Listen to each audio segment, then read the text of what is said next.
Padre, es una mañana especial y queremos darte gloria, gracias, queremos honrarte y también necesitamos que hables a nuestros corazones a través de tu palabra, Señor. Bendícenos y abre nuestra mente y corazón para discernir lo que hoy tienes para nosotros. Lo pedimos en tu nombre. Amén. Bueno, estamos estudiando el libro de Esther, una historia no tan conocida. Estos libros históricos del Antiguo Testamento forman parte de una experiencia preciosa donde encontramos muchísimas lecciones espirituales. Sin embargo, hay que reconocer que la historia que estos libros contienen no es tan conocida.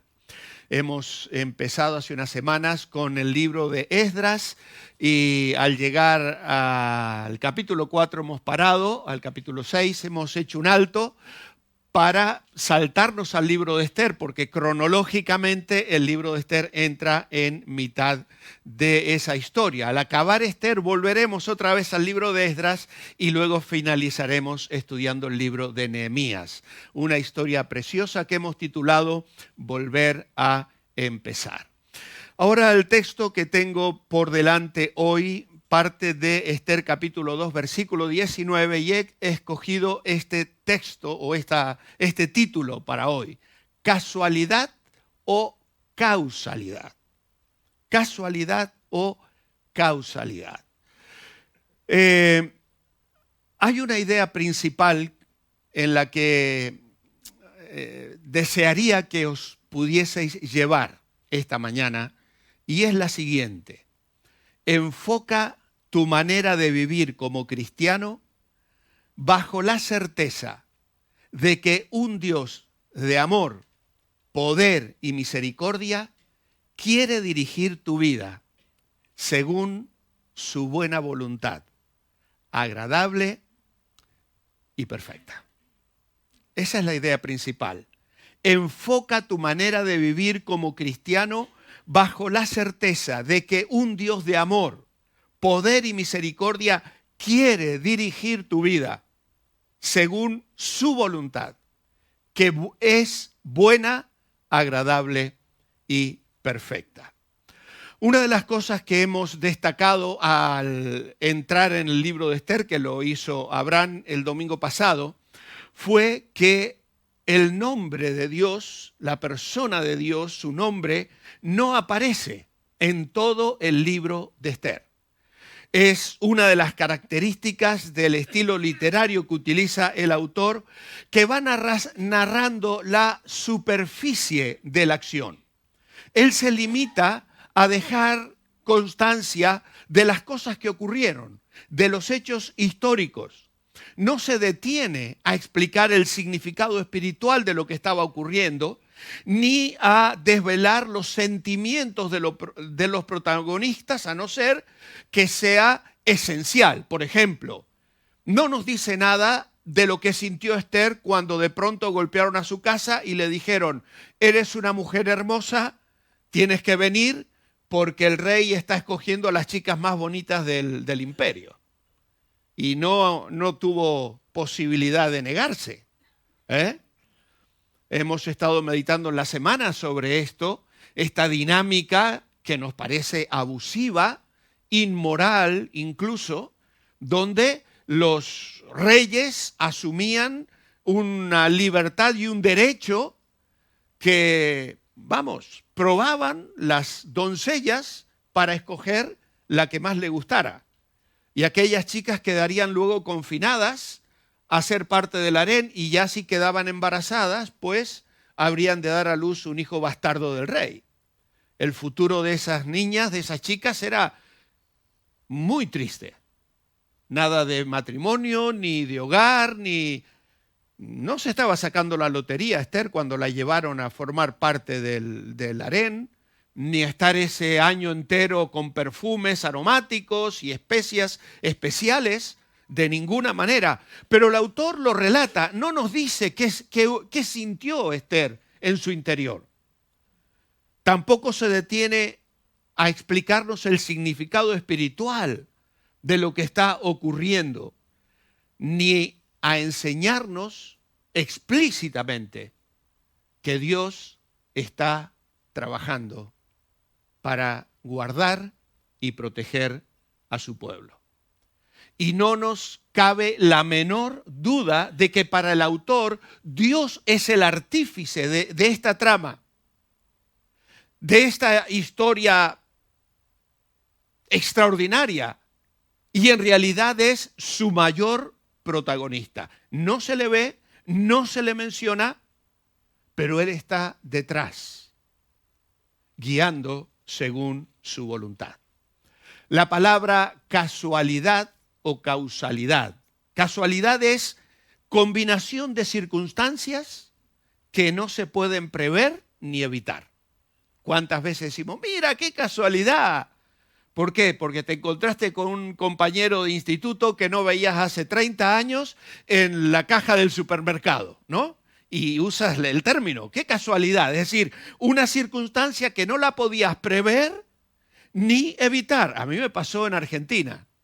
La última vez que fui, estaba mi padre ya agonizando prácticamente, y un día fui a un supermercado y en la caja me encontré con un compañero de la mili, de la mili. Habíamos hecho el servicio militar juntos. Casualidad decimos, ¿no? Causalidad. El diccionario nos dice es causa, origen o principio.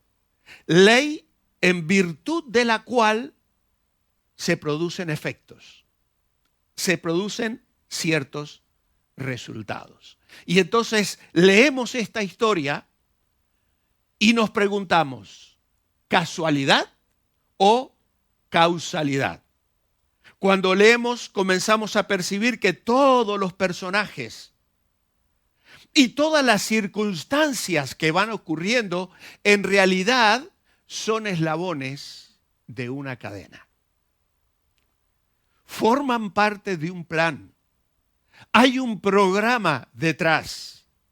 Dios se anticipa, Dios interviene. El rey Asuero, la reina Basti, los consejos de sus asesores, Ester y Mardoqueo, los eunucos que traman el asesinato del rey, que es el texto que nos toca empezar a meditar hoy. Amán y su odio hacia los judíos para llegar a la frase clave de este libro que se encuentra en el capítulo 4 y el versículo 14. Dice, bueno, voy a leer el 13. Entonces Mardoqueo dijo que le respondieran a Ester: no pienses que escaparás en la casa del rey más que cualquier otro judío. Se había dado una orden de que todos los judíos del reino fuesen exterminados. Todos. Y dice el verso 14, porque si guardas absoluto silencio en este tiempo, respiro y liberación vendrá de alguna otra parte para los judíos, mas tú y la casa de tu padre pereceréis. Y esta es la frase clave. ¿Y quién sabe si para esta hora has llegado al reino? ¿Quién sabe si para esta hora has llegado al reino?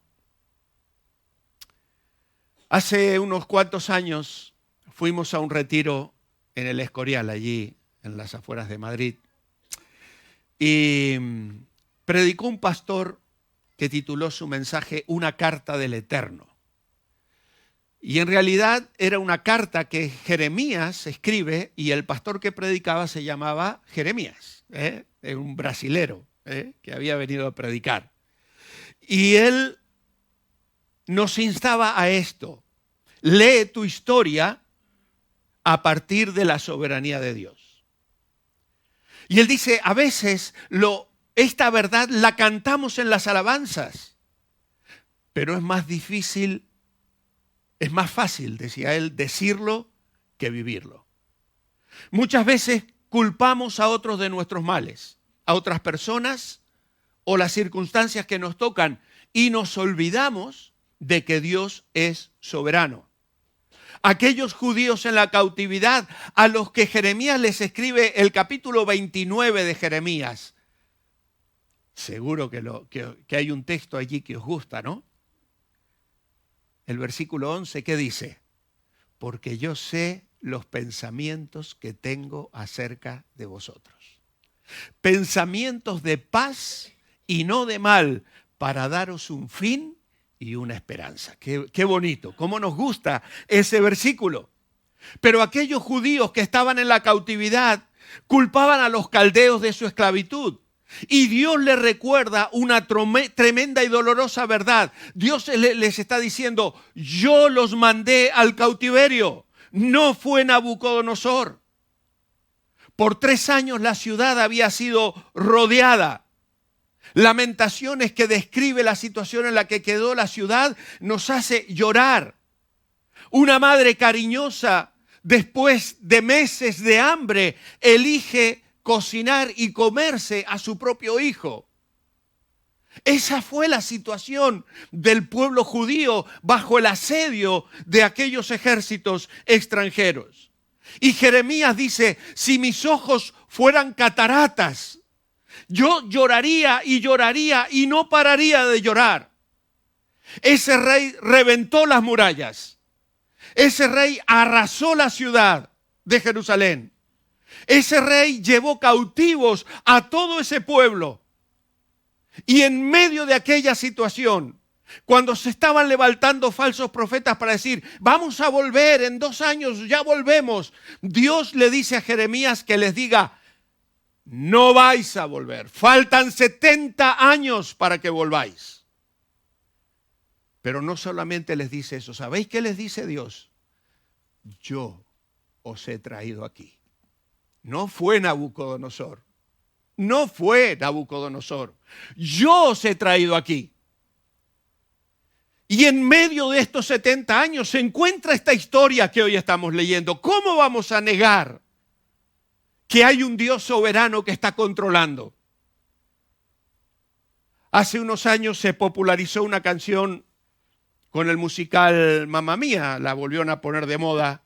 Porque era una canción de ABBA que nunca pasan de moda, vamos a decir la verdad, a los que nos tocó vivirlo, de cuando en cuando las volvemos a escuchar. Y esa canción, que es una de las últimas del musical, se titula Va todo al ganador. Y al final, o en medio de la canción, parte de la letra dice, los dioses por placer eligen sin querer. Sus dados al rodar, marcan nuestro azar. Y yo cuando escucho la canción digo, qué triste vivir de esa manera. Pensando que la vida es fruto de la casualidad, del azar.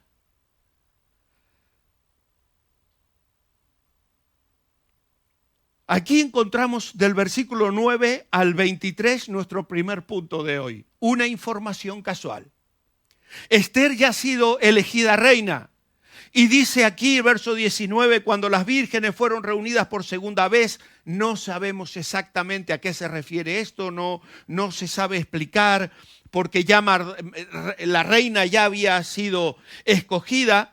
Mardoqueo estaba sentado a la puerta del rey. Esto significa algunas cosas, o que ya han pasado 4 o 5 años y Esther ha logrado enchufar a su primo, puede ser, o que simplemente por su trabajo, su integridad, su responsabilidad, él ha ido asumiendo responsabilidades que le llevaban a sentarse a la puerta del rey. Sentarse a la puerta del rey no era cualquier cosa. Era el sitio de los jueces. Allí se resolvían muchas cosas. Hay otros pasajes de las Escrituras donde se hablan de las puertas de la ciudad o de las puertas de los palacios donde las personas llegaban con sus situaciones, sus problemas y no llegaban hasta el rey, por supuesto. Habían personas que tenían responsabilidad para juzgar, para dirigir, para orientar, y entre ellas está este hombre que está ejerciendo como oficial o con funciones de juez. Y vamos a seguir viendo a Mardoqueo sentado a la puerta del rey. En el capítulo 2 lo encontramos aquí en el versículo 21, luego en el capítulo 3, verso 2, capítulo 5, verso 9, capítulo 6, versículo 12, está sentado a la puerta del rey. ¿Y qué pasa? Que estando allí, mientras se hallaba a la puerta del rey, Bigtán y Teres, 2 eunucos del rey que vigilaban la puerta, estaban descontentos y planeaban asesinar al rey. Esto era algo muy común. De hecho, Asuero, unos años después, muere asesinado. Los reyes eran muy frágiles realmente, tenían un poder extraordinario, pero también se levantaban rebeliones intentando quitarles la vida. Y en este caso Mardoqueo se enteró de esto y dice el verso 22, lo comunicó a la reina Esther y Esther lo dijo al rey en nombre de Mardoqueo. Y aquí no dice nada de que no se había presentado delante del rey ni que en 30 días no la había llamado. No sabemos qué pasó, pero Esther comunica esto, se investiga el asunto, se descubre que es cierto y los 2 eunucos son colgados en una horca. Así que una información casual. ¿Y qué pasa? Termina el texto en el verso 23 y el caso se consignó por escrito en el libro de las crónicas del rey. Se terminó. No hay medalla, no hay recompensa, no hay reconocimiento ninguno. Se descubrió el asunto. Se juzgó a los culpables y no hay absolutamente más nada que decir. No encontramos quejas ni desilusión en Mardoqueo ni en Esther. Se descubre que la cosa es cierta y la cosa termina allí.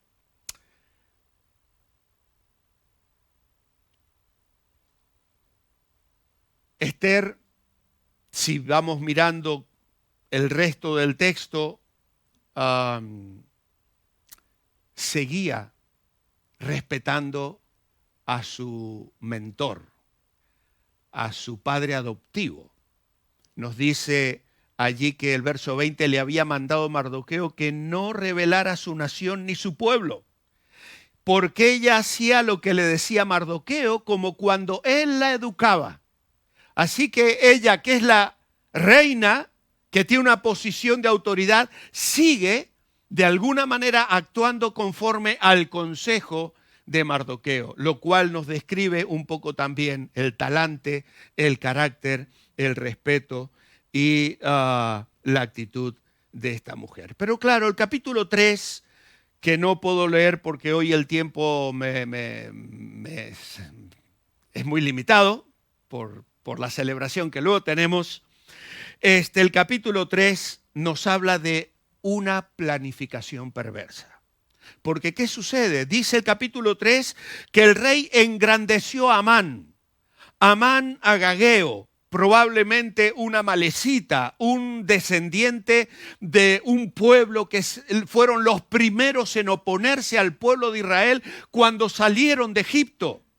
Un pueblo que fue el primer enemigo y que Dios designó como enemigos para siempre del pueblo de Israel.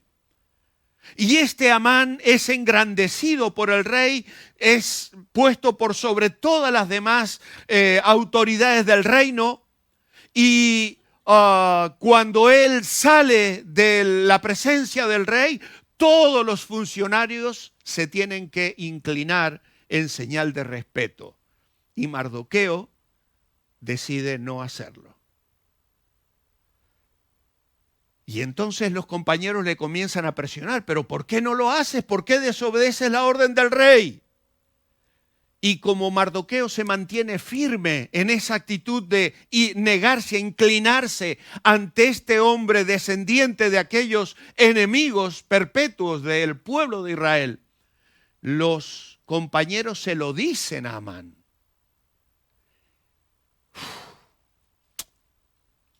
Vamos a ver si te mantienes fiel a tu religión y a tu pueblo y a tu Dios. Vamos a ver. Y entonces cuando Amán lo ve que no se arrodilla, se le pone la vena, madre mía. Pero se enfada tanto, tanto, que no dice voy a ir al rey y le voy a decir que te cuelgue en la horca y que vamos y que destruya tu casa. No. ¿Qué planea? Voy a destruir a todo el pueblo judío. A todo. Una planificación perversa. Un hombre que responde a una ofensa personal con un odio irracional, exagerando por completo la ofensa que aparentemente estaba recibiendo, y decide acabar con un pueblo entero, con su religión, con sus familias, con su modo de vida. Y esto nos parece espeluznante. ¿Qué va? Ya lo hemos vivido. Muy cerquita tenemos rastros y el antisemitismo sigue surgiendo y se vive en el mundo en tantos lugares. La tendencia de los seres humanos pecadores a odiar, a menospreciar a alguien que sea diferente, a otro que tiene una devoción religiosa diferente a la misma. Es una terrible realidad que ha causado gran dolor y derramamiento de sangre en la historia triste de este mundo. Pero detrás de todo esto es la furia insensata de Satanás contra el pueblo de Dios. Y entonces, ¿qué hace Amán? Pues echa suertes. Dice aquí que no contento con castigarlo, y como ya le habían informado cuál era el pueblo de Mardoqueo, procuró Amán destruir a todo el pueblo. Y en el mes primero, que es el mes de Nisán, en el año 12º del rey Asuero, fue echada Pur. Esta es la suerte delante de Amán, suerte para cada día y cada mes del año. Bueno, las suertes eran objetos que se lanzaban para llegar a una decisión aleatoria o imparcial. Los pueblos de la antigüedad usaban el sorteo como una forma de cleromancia, un tipo de adivinación en el que se creía que el resultado aleatorio reflejaba la voluntad divina. Los textos hititas, acadios, indican que el lanzamiento de piedras se usaba para determinar una respuesta oracular, diríamos, o un oráculo, en relación, y bueno, simplemente con mirar alguna película por allí de la historia de estos pueblos, ya rápidamente vamos a ver los ritos que hacían para adivinar. Es interesante notar que en el Antiguo Testamento hay múltiples ejemplos de sorteo. Proverbios 16:33 dice: la suerte se echa en el regazo, pero del Señor es la decisión de ella. Incluso Dios mismo ordenó echar suertes, por ejemplo, para escoger entre dos carneros cuál iba a ser uno ejecutado en el día de la expiación y cuál iba a ser liberado para que fuera al desierto. Vemos cómo se echa suertes, por ejemplo, en el caso de Acán, Josué 7, cuando él ha guardado ese dinero que no le correspondía. Y lo vemos en Jonás, cuando los compañeros de él echan suertes y cae sobre Jonás y le dicen: ¿qué has hecho para que esta tempestad amenace arrebatarnos la vida? Y así podríamos ver varias situaciones que en un sentido van reafirmando el principio bíblico. La suerte se echa en el regazo, pero del Señor es la decisión. Pero no os alegréis por esto, que esto no significa que podéis comprar la lotería y bendecirla o traerla al pastor para que ore sobre ella y se solucionen vuestros problemas. No pasa así, al contrario. Vemos suerte en el Nuevo Testamento, y casi una de las últimas lugares donde se echan suertes es a los pies de la cruz. Allí se jugaban los dados para sortear las vestiduras del maestro. Más tarde los apóstoles echan suertes para escoger al que iba a reemplazar a Judas. Pero eso nunca más sabemos nada, no se menciona nada del que fue escogido, la cosa queda ahí y hay quienes sostienen que esa fue una gran metida de pata de los apóstoles. Yo no lo juzgo, será una de las cosas que el Señor nos va a contar cuando lleguemos al cielo. Pero hermanos, enfoca tu manera de vivir como cristiano bajo la certeza de que un Dios de amor, poder y misericordia quiere dirigir tu vida según su voluntad, que es buena, agradable y perfecta.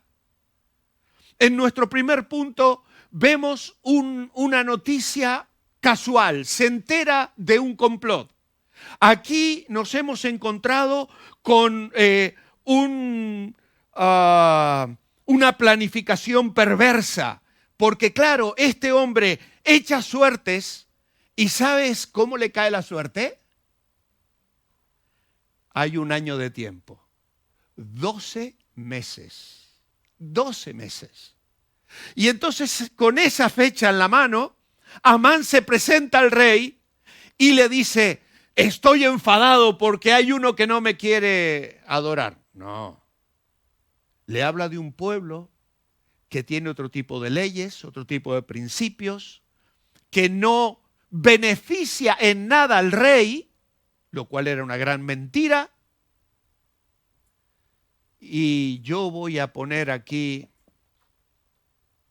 no sé la cantidad, no me he tomado el trabajo de pasarla a euros, pero yo voy a poner aquí toneladas de plata el día en que ese pueblo sea exterminado. Y la fecha para ese exterminio es dentro de 12 meses. La suerte de Amán. 12 meses. ¿Por qué? Porque Dios está en control de todas las cosas. Ese era el tiempo que se le habría de dar al pueblo de Israel para responder, para que Mardoqueo, que entra a nuestro tercer punto, una respuesta angustiada. Una respuesta angustiada, se viste de duelo y cilicio y recorre las calles gritando y llorando. Mientras que Amán y el rey se han sentado a banquetear, dice que la nación entera estaba conmovida. Salen jinetes con los mensajes poniendo el día, la fecha, la hora en que el pueblo judío tenía que ser exterminado. Cualquiera tú podías levantarte e ir contra tu vecino judío, pasar a degüello a todos y apropiarte de toda su riqueza. Pero faltaba un año para ellos. Y Mardoqueo entra en una profunda angustia que la hace pública, porque no se trataba solo del odio de Amán, también había que vencer la codicia de Asuero. ¿Por qué Asuero se saca el anillo y le dice, el pueblo es tuyo, la plata es tuya? Era una manera oriental de decir, haz lo que te venga en gana, pero a mí me pones las arcas reales a tope de nuevo, porque venía Asuero de una derrota militar impresionante en Grecia y el hombre estaba que se las veía bastante mal. Así que esto era una solución para una situación económica agobiante. Y es entonces cuando Mardoqueo le hace saber a Esther la situación. Tenéis que leer el capítulo 4 y si no, remito a los devocionales de esta semana que vamos a estar meditando sobre todo esto. La frase clave, ¿quién sabe si para esta ocasión has llegado a ser reina? Hermanos, hay días de llanto, de duelo, de inquietud en nuestras vidas cristianas, como lo sufrió Mardoqueo, porque la amenaza era real, su llanto era real, su angustia era real. Pero hay una declaración de fe maravillosa. Esther dice, mira, me complicas un poco la vida porque yo aquí adentro del harén estoy bastante segura y presentarme al rey que no me ha llamado en 30 días me puede complicar la vida. Y Mardoqueo le dice, mira, ¿quién sabe si estás ahí? Porque Dios te ha puesto ahí precisamente para esta hora. Pero dice otra cosa también. Si no te levantas tú, liberación y ayuda vendrán de alguna otra parte. ¿Por qué? Porque el Dios que les había dicho ya casi 70 años antes, yo os traje aquí, también les había dicho, tengo planes para vosotros, pensamientos de paz y no de mal, para daros el fin que esperáis. Hermanos, ¿dónde estás? ¿Dónde te ha colocado Dios? El reino de Dios se edifica con eslabones en una cadena de la cual tú y yo formamos parte. Y si allí donde estás, allí donde vives, cierras tus labios, silencias tu lengua